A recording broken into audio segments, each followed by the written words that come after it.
The alien empire taught that human tears were a biological glitch, a pathetic leak of salt water proving their weakness. Princess Victoria laughed at their weeping. But that was before the mining collapse. Before she watched an entire colony fall to its knees for a man they never knew. The frontier colony of Arcadia was a miserable sphere of red dust and oxidized iron, a world that clung stubbornly to the very edge of the habitable zone. For Princess Victoria of the Celestine Ascendancy, stepping off her diplomatic cruiser and onto the crude permacrete landing pad was an exercise in extreme aristocratic tolerance. The Ascendancy, an empire of flawless logic and genetic perfection, had only recently annexed this sector of space. The humans, a deeply flawed, wildly erratic species, were now under their protection. Victoria had been sent here not as an ambassador, but as an auditor. Her task was simple: assess the humans, categorize their utility, and determine if they were worth the caloric and economic expenditure required to keep them alive. So far, her assessment was abysmally low. Victoria stood tall, her posture rigidly perfect in a tailored silver-threaded uniform that gleamed against the dull, rusty backdrop of the Arcadian settlement. Her advisor, Chancellor Montgomery, a title translated for human convenience, stood quietly at her side. Like all Celestines, they possessed an austere, terrifying beauty. Their skin was the color of polished marble, their eyes devoid of pupils, glowing with a faint, icy luminescence. "Look at them, Montgomery," Victoria said, her voice a smooth, melodic hum of absolute disdain.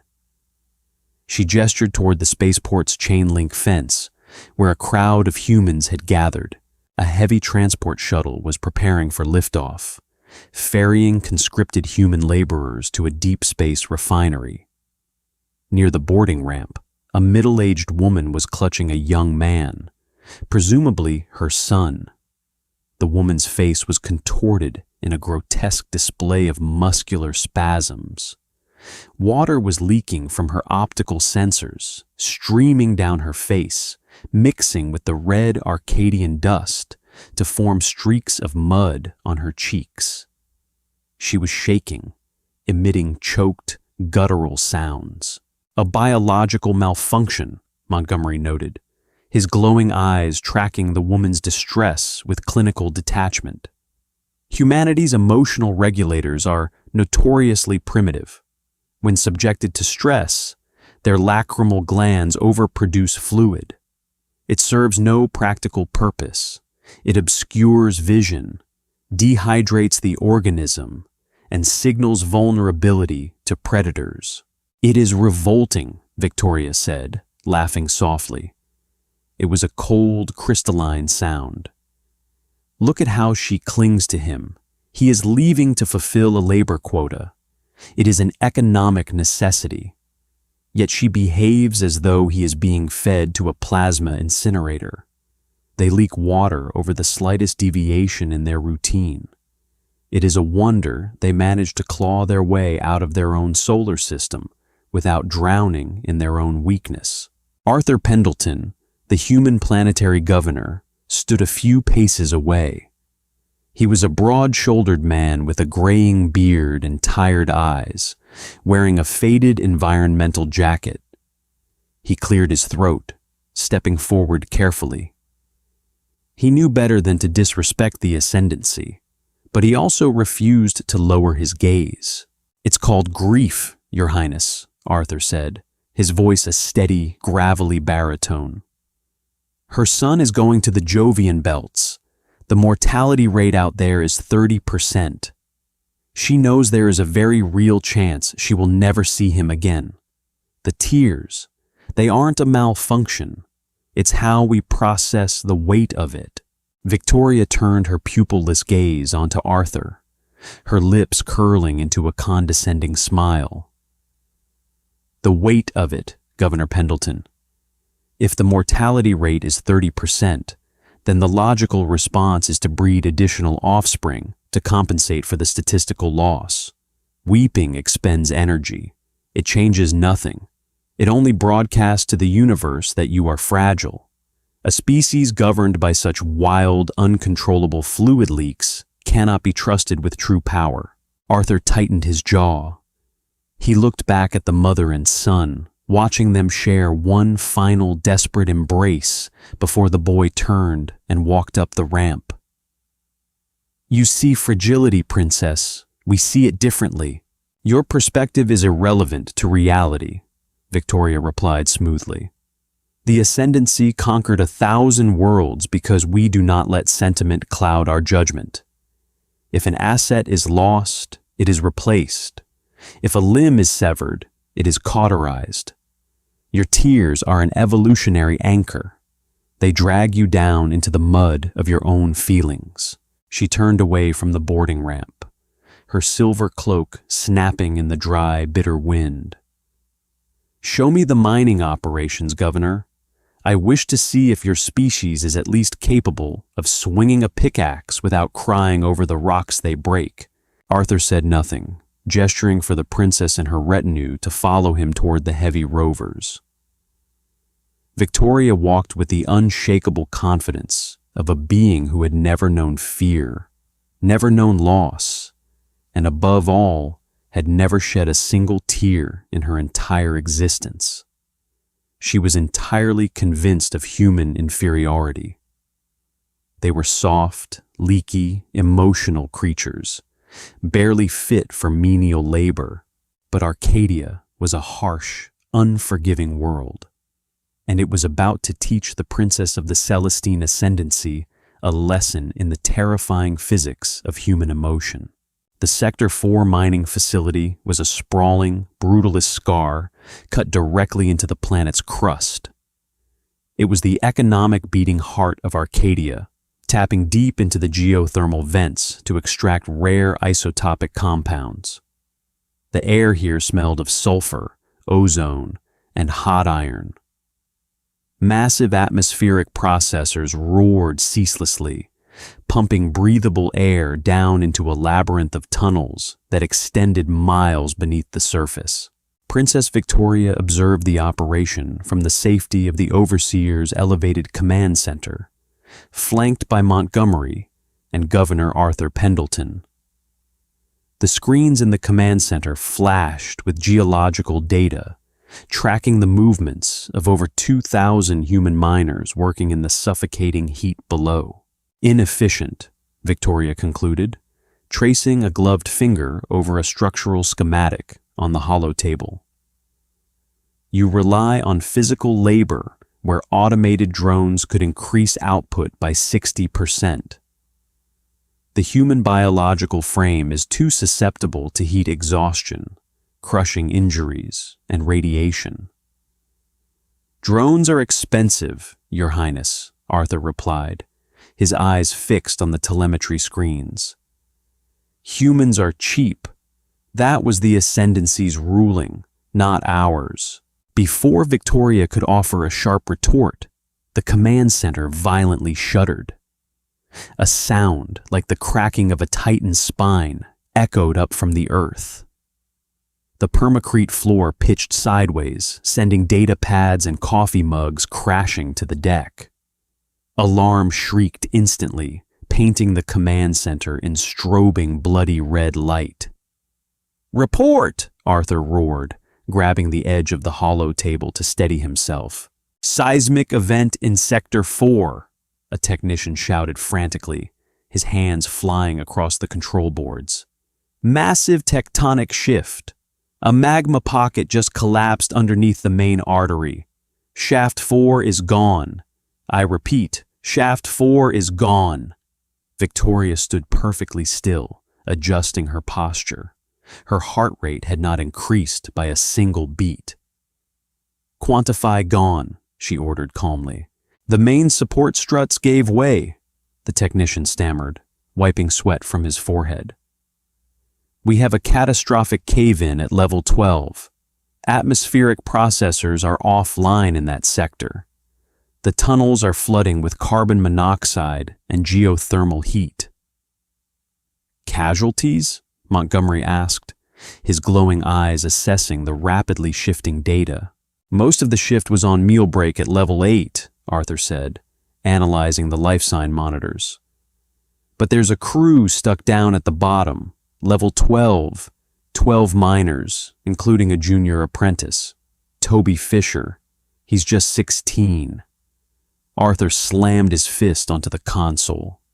Get the heavy lifters down there. Deploy the rescue teams now. Negative, Governor, Victoria interrupted, her voice slicing through the chaos like a frozen blade. Look at your own structural telemetry. The surrounding rock is entirely unstable. The seismic echoes predict secondary collapses within the hour. Sending a rescue team of 50 men into a collapsing tunnel to save 12 is a statistical failure. The risk-to-reward ratio is profoundly negative. Arthur turned on her, his face pale with fury. Those are my people down there. They are 12 expendable units, Victoria corrected, her tone completely devoid of malice, which somehow made it worse. To risk the lives of healthy workers, as well as the heavy excavation equipment, would be an absurd misallocation of resources. Seal the shaft, smother the fire, consider them an acceptable loss. To hell with your statistics, Arthur snarled. He reached for the planetary broadcast mic. This is Governor Pendleton. I need all available volunteers at Shaft 4. We have men trapped at level 12. Governor, the technician interrupted, his voice trembling. The shaft elevator is crushed. The only way down is the primary ventilation drop, but it's too narrow for the rescue pods. The only thing that could fit down there is a Class 3 maneuverable transport, but flying down a collapsing ventilation shaft is a death sentence. No one on Arcadia has that kind of flight certification. A heavy silence fell over the command center, save for the blaring sirens. Victoria watched Arthur with a look of smug, cold vindication. You see, Governor, even your own technology refuses to accommodate this foolishness. Let them die. It is the logical conclusion. Suddenly, a voice crackled over the open comms channel. It was static-laced, calm, and distinctly unfamiliar. Arcadia Control. This is the independent freighter Wandering Star. I'm currently docked at Orbital Platform 3, venting plasma drives. I overheard your distress call. I've got a heavily modified Class 3 transport in my bay. I can make that drop. Arthur blinked, grabbing the mic. Wandering Star? Who is this? Name's Caleb Reed, the voice replied. Just a freighter pilot passing through. Was supposed to jump to Sirius tomorrow. Caleb, Arthur said, his voice tight. You're a civilian. You have no ties to Arcadia. That shaft is essentially a crumbling chimney, and it's venting superheated gas. The structural integrity is 0. If you go down there, you probably aren't coming back up. I hear you, Governor, Caleb replied smoothly. But you've got 12 breathing souls at the bottom of that chimney, and I've got the only ship that can reach them. Tell your deck crew to clear Hangar 7. I'm coming down. Victoria stepped toward the comms unit, deeply bewildered. Caleb Reed, this is Princess Victoria of the Celestine Ascendancy. What is your relation to these trapped miners? None, Your Highness, Caleb's voice came back. Never met 'em, never even set foot on Arcadia. Then you are malfunctioning, Victoria stated flatly. You are risking a highly valuable starship and your own biological existence for strangers who offer you no genetic or financial benefit. Explain your logic. A soft chuckle came through the static. Logic ain't got nothing to do with it, Princess. They're in the dark, and I've got a flashlight. Read out.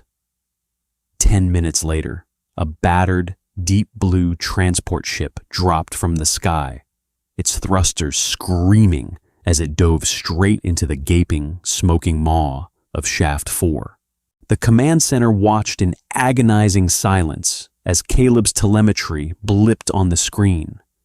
He was weaving through falling boulders, dodging jutting steel rebar, plunging deeper into the planet's crust. The heat sensors showed the transport's hull temperature spiking to critical levels.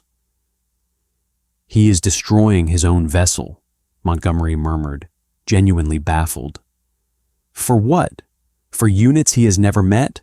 Down in the dark, Caleb fought the controls.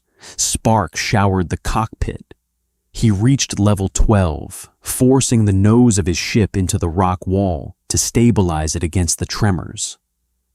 Over the comms, the command center heard the hiss of his airlock, the frantic shouts of the trapped miners, and Caleb's calm, commanding voice urging them aboard. "I've got them," Caleb reported, coughing heavily over the comms. "All 12, including the kid. We're coming up." But the mountain had had enough. A massive secondary quake triggered on the screen. The holotable flared bright crimson as millions of tons of rock shifted. "Caleb!" Arthur yelled. "The primary fault is collapsing! Get out of there!" "Main thrusters are jammed!" Caleb shouted over the roar of twisting metal. "A rock slide pinned the starboard wing. The ship won't lift with the current weight." Victoria watched the screen. The physics were absolute. The mass of the ship, plus the 13 occupants, exceeded the damaged engine's output. "He must jettison the miners," Victoria said clinically. "It is his only chance of survival." Instead, a different telemetry alert flashed on the screen. Airlock depressurized. Manual override. "Caleb, what are you doing?" Arthur demanded. "Ship's too heavy. Engines need a lighter load to break free of the debris." Caleb's voice came through, panting heavily. The background noise of his comms had changed. He wasn't in the cockpit anymore. He was standing outside on the rocky ledge, the roar of the collapsing tunnel deafening. "I routed the flight controls to the autopilot," Caleb said, his voice remarkably steady despite the violent coughing. "The ship is programmed to ascend. It's got enough juice to get them to the surface." "And what about you?" Arthur whispered. "Ah, well," Caleb sighed. A tremendous cracking sound echoed through the comms. "Take care of that kid for me, Governor." "No," Arthur roared. On the telemetry screen, Caleb Reed manually struck the emergency launch sequence on the exterior of the hull. The transport ship ripped itself free from the rocks, rocketing upward on a pillar of blue flame. Left behind in the collapsing dark, Caleb's biosignal flared brilliantly for 2 agonizing seconds before being utterly crushed beneath 2 million tons of collapsing rock. The signal went flat. He was gone. The rescue transport breached the surface a few minutes later, crash landing into the red dust of the staging area. The heavy doors blew off their hinges, and the 12 trapped miners stumbled out into the blinding light of day. They were covered in soot, bleeding, grasping at each other, but they were alive. Among them was 16-year-old Toby Fisher, shaking uncontrollably, his father rushing past the barricades to pull the boy into a desperate, crushing embrace. Victoria stood on the observation balcony overlooking the staging area. Montgomery stood beside her. Both of them were silent, processing what had just occurred. "An anomaly," Montgomery finally said, his glowing eyes fixed on the surviving miners below. The pilot, Caleb Reed, engaged in an act of extreme self-termination. For what? He has secured no resources. He has ensured no propagation of his own genetic line. He died to save 12 inferior units that he had no biological connection to. It defies every law of evolutionary survival. It is madness, Victoria agreed. But for the first time in her long, flawless life, her voice lacked its usual certainty. There was a strange tightness in her chest, a phantom discomfort she could not logically diagnose. She had watched Caleb Reed, a stranger, a drifter, look into the abyss of certain death and willingly step off the ledge so that 12 men he didn't know could live. It wasn't just illogical, it was entirely alien to the Ascendancy's way of existence. If an Ascendancy ship had been in that tunnel, the pilot would have calculated the odds, realized the futility, and left the miners to die. It would have been efficient. It would have been right. But as Victoria looked down at the human boy, Toby, sobbing into his father's chest, the concept of efficiency suddenly felt terribly hollow. Word of what had happened spread through the colony like a wildfire. Caleb Reed, the independent pilot from the Wandering Star, had sacrificed himself in Shaft 4. Victoria expected the humans to simply log the casualty. She expected them to assign Caleb a numerical value of loss, process the data, and return to their shifts. After all, Caleb was not of Arcadia. He was not their family. He was a transient organism. But that is not what happened. The work sirens across the colony, which governed the strict, unyielding shifts of the mining operations, suddenly went silent. The heavy drilling machinery, which never stopped, spun down with a dying whine. The atmospheric processors were dialed back to a low hum. "What is happening?" Victoria demanded, turning to Governor Pendleton as he walked onto the balcony. "Why is the colony halting production? The emergency is over. The survivors have been retrieved." Arthur didn't look at her. He walked to the edge of the railing, his hands gripping the metal tightly. "Production is suspended, Princess. The town is gathering." Victoria looked back down at the staging area.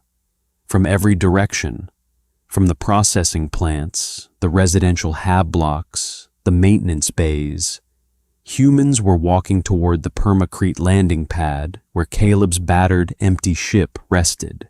There were hundreds of them, then thousands, men, women, and children, grimy, exhausted, weather-beaten people.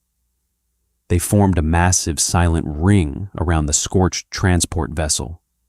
The silence was absolute, heavier than the gravity of a neutron star. Arthur Pendleton raised a hand, and a solitary bell in the town square began to toll. A deep, mournful sound that echoed off the red mountains. Victoria watched, her glowing eyes widening in genuine shock, as something entirely incomprehensible occurred.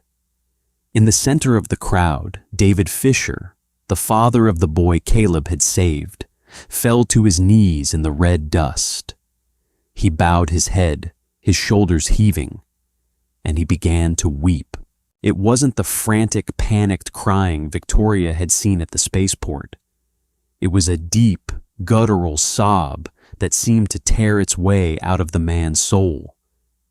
Beside him, young Toby fell to his knees as well, crying for the man who had traded his life for his. And then it spread. Like a wave crashing over a seawall, the entire colony succumbed.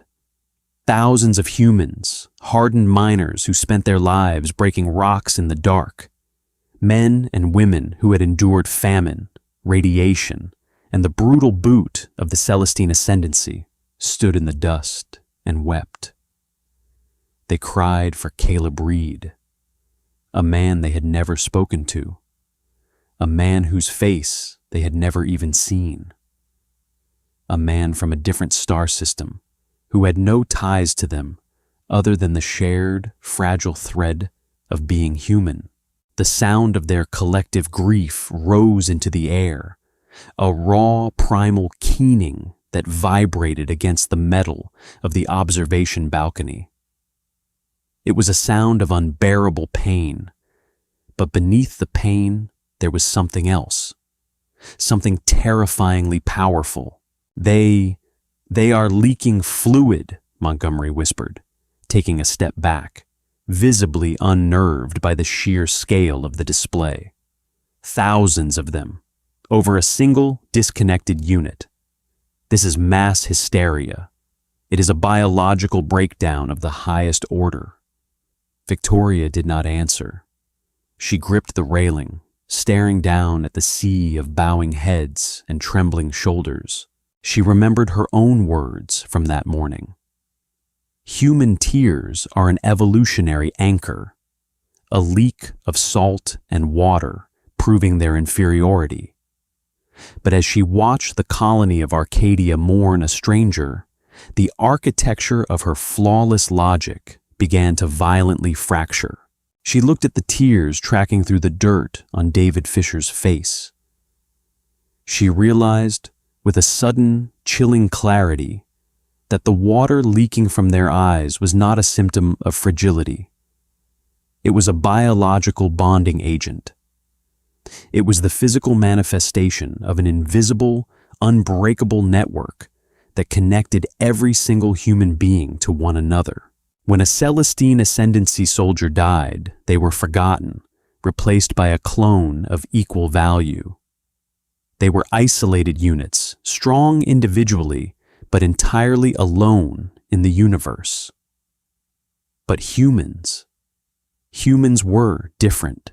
Victoria watched them cry, and she finally understood the terrifying physics of human empathy. Caleb Reed had died, yes, but in his sacrifice, he had instantly become immortalized in the minds of thousands.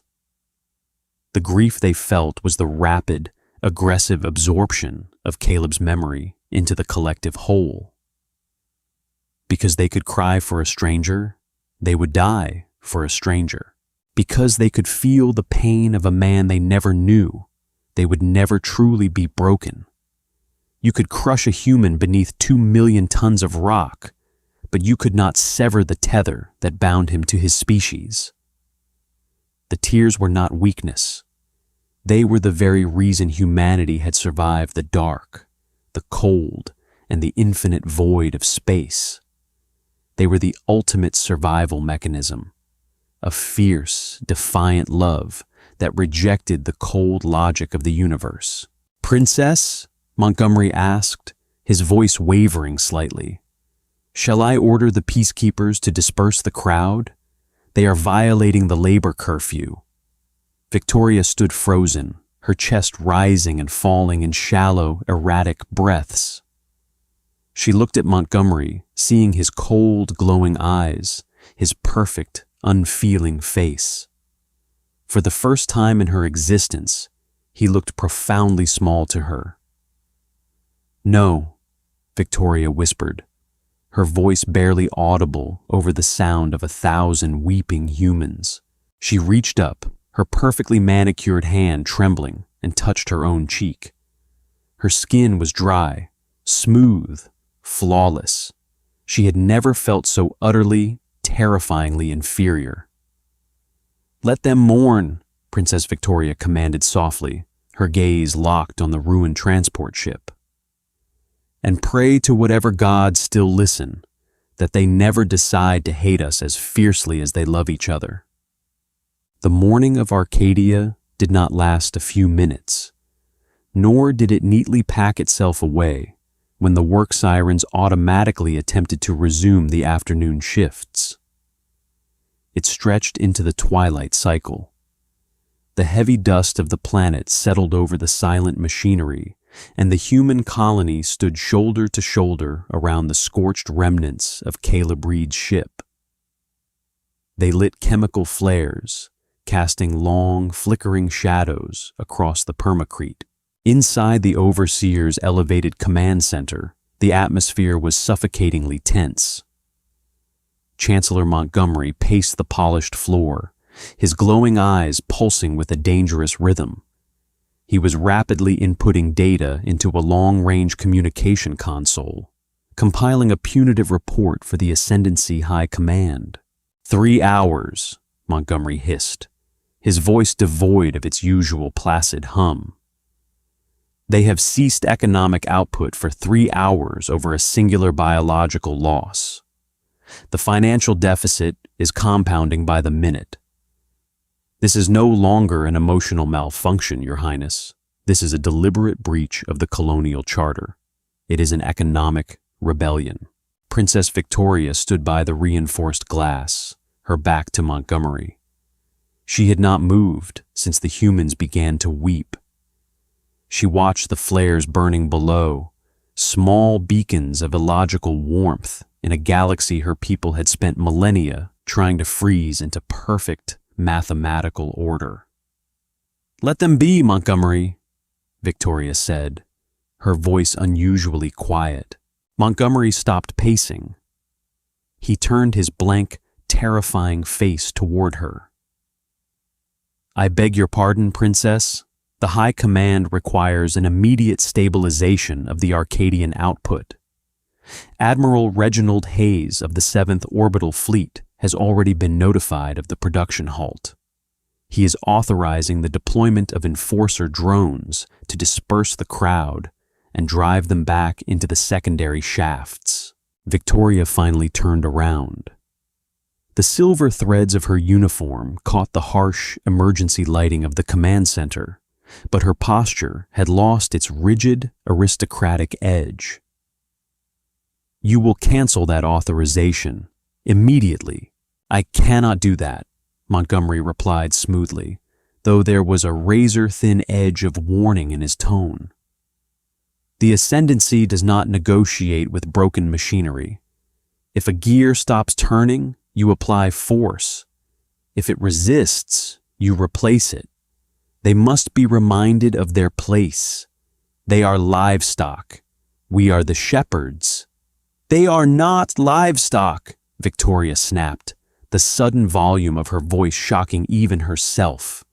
The sound cracked like a whip in the silent room. Montgomery took a slow step back, tilting his head. "Your heart rate is elevated, Princess. Your vocal cords are strained. Are you experiencing a biological malfunction of your own?" Before Victoria could answer, the command center doors hissed open. Governor Arthur Pendleton stepped inside. He looked exhausted. His face was stained with red dust and the dried tracks of his own tears. He did not bow. He did not lower his eyes. He walked straight up to the hollow table, carrying a heavy titanium wrench in his right hand. "My people are not going back into the mines today," Arthur stated. It wasn't a request. It was a fact, heavy and immovable as a dying star. "We are declaring a mandatory cycle of mourning for Caleb Reed and for the trauma sustained by the survivors of Shaft 4. "You are declaring nothing," Montgomery sneered. "You do not possess the authority to alter Ascendancy timetables, Governor. If your people do not return to their stations within 10 minutes, the enforcer drones will be deployed. Any human-resisting work protocols will be reclassified as a hostile combatant and terminated on sight." Arthur tightened his grip on the wrench. His knuckles turned white. He looked past Montgomery, locking eyes with Victoria. "You think we're weak," Arthur said, his voice dropping to a gravelly, dangerous pitch. "You watched my people cry, and you thought we were broken. But you don't understand what happens after the tears stop, Princess. Grief isn't just sadness. It's a debt. And when a man like Caleb Reed pays it with his life, the rest of us are obligated to honor it." Arthur slammed the wrench down onto the hollow table. The metal cracked, sending a spider web of fractures across the glass interface. "If you send those drones down there," Arthur warned, "my people won't run. They won't cower. They will rip your machines apart with their bare hands. They will die doing it, and they will not care. Because you haven't just threatened their lives, you've disrespected their grief. And there is nothing in this universe more dangerous than a human who has decided that a cause is worth dying for." Montgomery scoffed. "Empty threats from a fragile species, activating enforcer protocols." Montgomery reached for the central override console. His fingers hovered over the execution command. "Stop," Victoria commanded. Montgomery paused, but he did not pull his hand away. "Princess, my allegiance is to the logic of the ascendancy. This colony is in rebellion. Protocol dictates—" "I am the ascendancy here," Victoria roared. She crossed the room in 3 massive strides, grabbing Montgomery by the collar of his pristine uniform and violently throwing him back from the console. The Chancellor slammed into the reinforced bulkhead, his glowing eyes widening in genuine shock. Celestines did not engage in physical altercations. It was considered barbaric, but Victoria's hands were shaking. Her chest heaved. The perfect, icy architecture of her mind had shattered, replaced by a surging, chaotic energy she had never felt before. She turned back to the window, looking down at the thousands of humans standing in the dark. Arthur was right. The weeping had stopped. The crowd was silent now, but it was a different kind of silence. It was the silence of a drawn bowstring. Men and women were standing shoulder to shoulder, holding heavy mining tools, metal pipes, and plasma torches. David Fisher stood at the front of the line, his son safely tucked away in the hab blocks, holding a rock drill with a grim, terrifying resolve. They were staring up at the sky, waiting for the Ascendancy dropships. They were ready to die, not for resources, not for territory, but for the sanctity of a stranger's sacrifice. "Look at them, Montgomery," Victoria whispered, her voice trembling. "Look closely." Montgomery straightened his uniform, staring out the glass. "I see a riot." "You see a pack of apex predators," Victoria corrected, her glowing eyes narrowing. "You see a species that uses emotion not as a weakness, but as an accelerant. We conquer worlds through mathematics and cold attrition, but they weaponize their own suffering." She turned back to the control console. With a swift, practiced motion, she entered her royal cipher, locking the colonial defense grid and overriding Admiral Reginald Hayes's drone deployment orders. A red warning flashed on the screen. Royal override accepted. Enforcer deployment canceled. "What have you done?" Montgomery asked, his voice barely a whisper. "The High Command will consider this treason." "I have just saved this colony," Victoria replied coldly, "and quite possibly our entire empire." The immediate crisis was averted, but the silence in the command center felt like the eye of a hurricane. Montgomery stared at Victoria as if she had suddenly mutated into an unrecognized life form. Governor Arthur Pendleton slowly lowered his hand from the cracked hollow table, exhaling a breath he seemed to have been holding for a lifetime. "You defied your own fleet," Arthur said, genuine astonishment cracking through his hardened exterior. "Why?" Victoria turned to him, her flawless face tight with a complex array of new, uncomfortable sensations. "Because I am an auditor, Governor. My duty is to assess the true value and threat level of a species. My previous assessment of humanity was critically flawed." She walked back to the glass, looking down at the sea of humans who still held their ground, waiting for an enemy that was no longer coming. We Celestines have survived for 1,000,000 years because we excised emotion from our genetic code, Victoria explained, her voice echoing in the quiet room. We saw it as a pathogen. It causes hesitation. It causes illogical resource allocation. To us, Caleb Reed's sacrifice was a mathematical failure. He traded a high-value asset, a functional starship, and a healthy pilot for 12 low-value replaceable laborers. She paused, resting her hands against the cold glass. But you humans don't calculate value by utility, she continued softly. You calculate it by connection. The tears I mocked earlier today, I understand them now. They are not a leak of weakness. They are a distress beacon.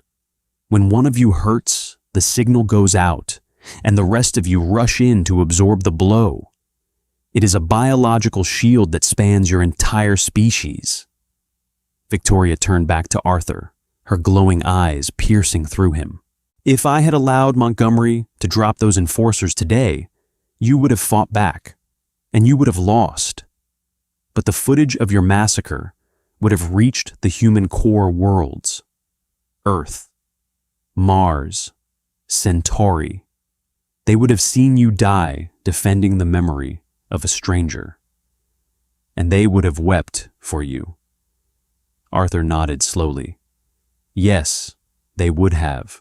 And then, Victoria said, a genuine shudder running down her spine. They would have dried their tears, boarded their warships, and burned the ascendancy to the ground. You are a species of contagious grief and terrifying vengeance. If we make martyrs of you, your empathy will unite you into a force that our logic cannot possibly defeat. Montgomery stepped forward, his face a mask of panicked denial. This is philosophical nonsense, Princess. The Ascendancy fleet could glass this planet from orbit in a matter of hours. Their empathy cannot stop a localized antimatter bombardment.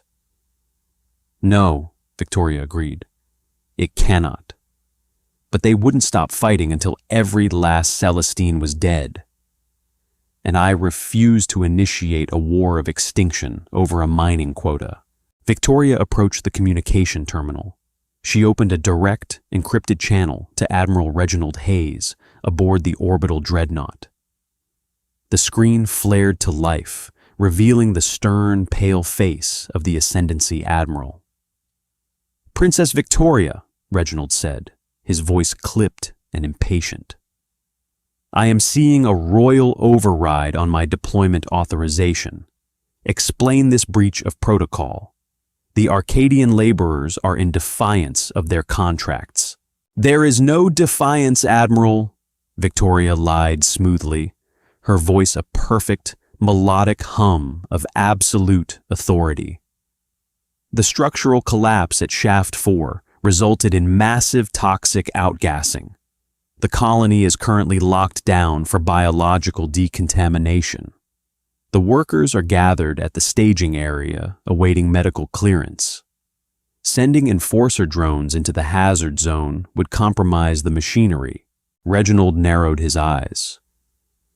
Chancellor Montgomery's preliminary report stated there was a deliberate work stoppage, a riot. Chancellor Montgomery misinterpreted a planetary safety protocol, Victoria replied, without missing a beat. I am the ranking auditor in this sector, Admiral. My word is final. The colony will resume operations tomorrow at Standard 0 hour, once the atmospheric scrubbers have cleared the site. Keep your fleet in high orbit. Reginald stared at her for a long, heavy moment.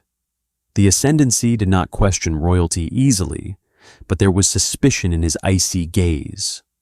Finally, he bowed his head slightly. Understood, Your Highness. Fleet holding position. Haze out. The screen blinked black.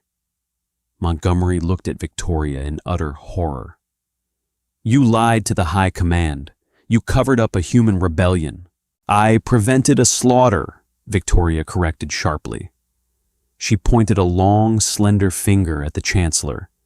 And if you ever attempt to circumvent my authority again, Montgomery, I will personally throw you down shaft 4. Do we understand one another? Montgomery swallowed hard.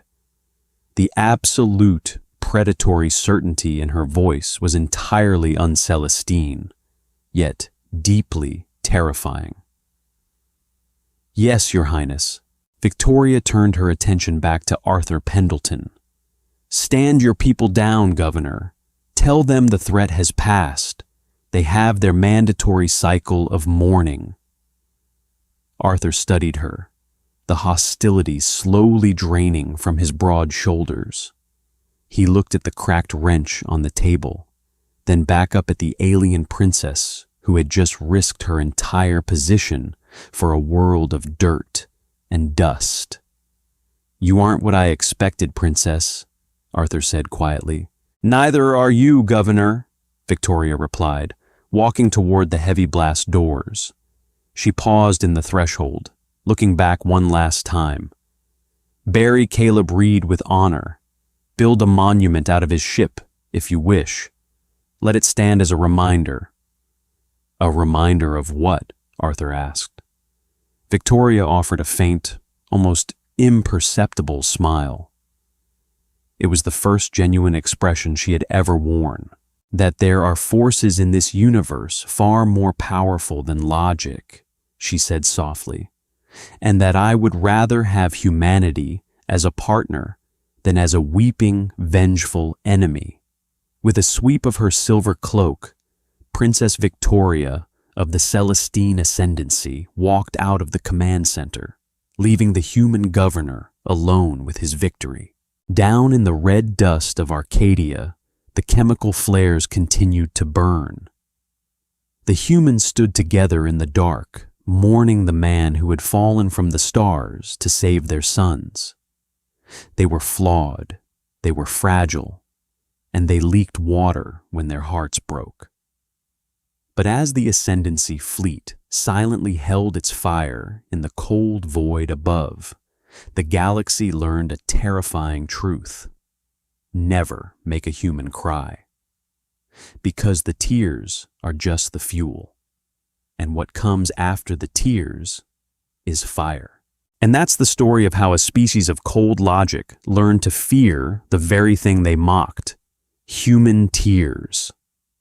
Empathy isn't our weakness. It's our ultimate weapon.